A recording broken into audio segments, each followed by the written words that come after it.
పనులు ఏ విధంగా అనిపిస్తున్నాయి? ఏం కానీ బ్రహ్మాండం చేస్తున్నాడు, దానికి అడ్డం లేదు. నేను ఆ పార్టీ పిచ్చాండి అని చెప్పిస్తున్నారు వీళ్ళు. ఆ పార్టీ ఎవడు ఉన్నా కానీ చంద్రబాబు తప్ప ఇంకెవడు ఉన్నా నాకు పనికి రాదు.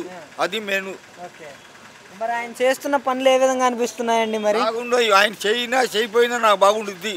అదే చెప్తున్నాక ఆయన చేయినా చేయిపోయినా నాకు బాగానే ఉంటుంది. అది కాదండి, మరి ఇప్పుడు ఇంతకుముందు జగన్ గారు ఉన్నప్పుడు ఎలా ఉండేది? అది తగలబెట్టు, అదెందుకు ఆ తగలబెట్టి ఆ పేరు ఎందుకు? అదొద్దు.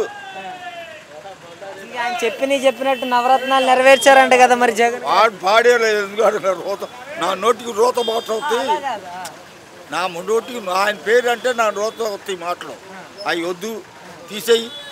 2.0 అంటున్నాడు కదా ఇప్పుడు. మరి వాడు పాడి చేస్తే ఏమైంది?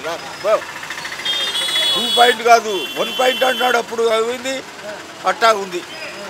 ప్రజల్లోకి వస్తాననే చెప్తున్నాడు, పాదయాత్ర చేస్తానని చెప్తున్నాడు. ఆయన వచ్చినప్పుడు ఒక సెగలు లేకుంటుంది. ఆయన పార్టీకి ఊరికి వచ్చినప్పుడల్లా ఒక సెగలు లేకుంటుంది. అంతకన్నా ఏమీ లేదు. అంతే. నేను ఉన్నప్పుడు అన్ని సంక్షేమ పథకాలు చేశాను. ఎందుకు ఓడిపోయాడు? అన్నీ చేశాడు. ఎందుకు ఓడిపోయాడు చెప్పు? 7గా వచ్చింది, 152 ఇచ్చారు. ఒకటి దాన్ని తీసుకెళ్ళి ఇప్పుడు 7 కాడు వచ్చింది. ఎందుకు? అదే ప్రజలు చెప్పారు కదా, మనం చెప్పింది కాదు కదా. అది నేను చెప్పేది. ఇప్పుడు ఈ పేరు నాని గారు కావచ్చు, కొడాలి నాని గారు పాడేరు బట్టి ఎందుకు జైల్లో ఉన్నారు? ఆవిడే అందుకే వాళ్ళు జైల్లో అడుక్కు దిగుతున్నారు. అది ఇప్పుడు ఎందుకని మాట్లాడట్లేదు? వీళ్ళు బయట ఉన్నారు కదా, కొడాలి నాని, పేరు నాని. ఇవన్నీ నన్ను చెప్పింది కదా, నేను తీరుతా ఉంటాయి. ఎందుకు రోతగుండింది? అది కాదు, ఈసారి అధికారంలోకి వచ్చేది మేము అధికారంలోకి వచ్చిన తర్వాత రప్ప అంటున్నాడు కదా. నరుగుతే సస్తాం. ఏం చేసేది? వాళ్ళు నరుగుతే సస్తాం. చేయగలిగింది ఏమీ లేదుగా.